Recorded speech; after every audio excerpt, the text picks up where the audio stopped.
Okay, magandang gabi mga kawaryo. Kumusta na po kayo? Salamat nga pala sa mga nagbigay ng concern, no, sa health natin. Medyo okay na ako ngayon. Wala na po tayong trangkaso. Medyo konting ubo na lang. Maraming salamat po sa lahat ng followers ko na parang nagdasal para sa ating recovery agad. At sa naging basher ko, maraming salamat din sa iyo.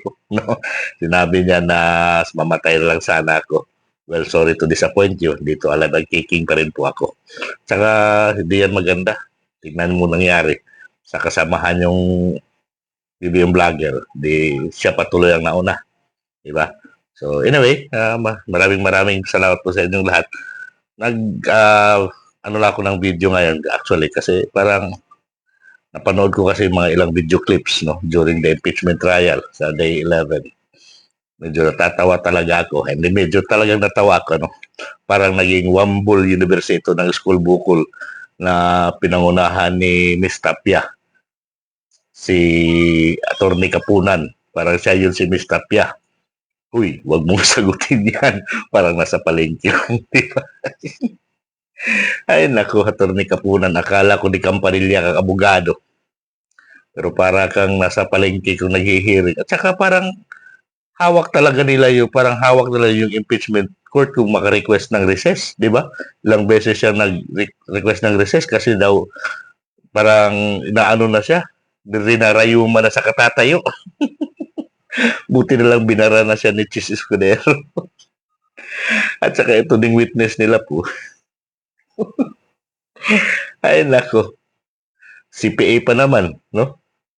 Auditor. Pero medyo ewan ko, nung tinanong siya ni Attorney Boa with regard sa confidential funds ng Vice President Gigi Marbinay sa 2014, tinanong ba naman niya na liquidate ba yun? Anong klaseng auditor ka sa ICPAW? Hindi mo alam ano yung confidential fund ni former Vice President Gigi Marbinay, di ba? Nandun ka na nun, empleyado ka na ng ICPAW, tapos hindi mo pala alam. Tapos, nung tinanong pa siya ni Attorney Kapunan kung kilala ba niya si Michael Poa, hindi niya alam na sa harapan niya. Hindi niya nakilala. Anong klase? Ay, nako. Anong klaseng witness ba to? Yan kasi pag yung direct examination, ang bilis nilang sumagot ng mga witnesses kasi halatang scripted, no? Inaral nila parang meron silang coaching kung yung mga prosecutor yung nagtatanong sa kanilang witness. Pero pag cross-examination, hindi nila kasi alam yung line of questioning ng mga defense. Diba? Kaya medyo shock sila. No? Nalilito sila kung yung defense na yung nagtatanong. At obserban nyo naman si Attorney Poa, no, halatang-halata na alam talaga kung anong itatanong niya, kung saan patungo yung itatanong niya.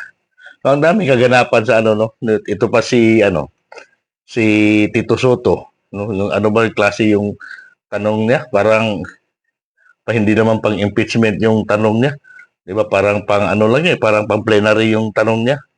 Ay, naku talaga. At ito pa si Senator Lacson, no? Parang gusto niyang i-divulge yung mga confidential agent kung sino. So, hindi naman yan pwede. Kung naalala nyo mga kawarrior, yung isang pelikula na pinagbidahan ni Philip Salvador, yung Kahector, no? Kahector was a confidential agent. Talaga yun si Kahector. Kaya nga yung bumaril sa kanya, yung pumatay sa kanya, yung mga kasamahan din lang niyang mga NPA. It was a true to life story na ginanapan ni Philip Salvador. No? So, parang commander doon si Kahector ng NPA, but at the same time, he was a confidential agent. Nalaman lang kasi ng mga kasamahan niya, siyempre, yun, timbog siya. Yun ang mangyayari sa mga confidential agent ni VP Sara kung i-divulge natin kung sino talaga yung mga pangalan nila. And hindi lang yung sila mismo, yung confidential agent, ang malalagay sa alanganin, kundi pati yung mga pamilya nila, di ba? Kaya nga tinawag na confidential. Kasi hindi talaga yan pwedeng i-divulge kung sino talaga sila, di ba? Sinabi ko nga sa mga previous video ko, no?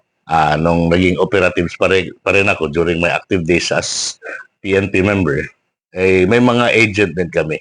May mga assets kami na hindi namin linalagay yung pangalan doon sa affidavit kung nagfa-file kami ng kaso. Linalagay lang namin doon based on our confidential agent. Hindi na yan kine-question ng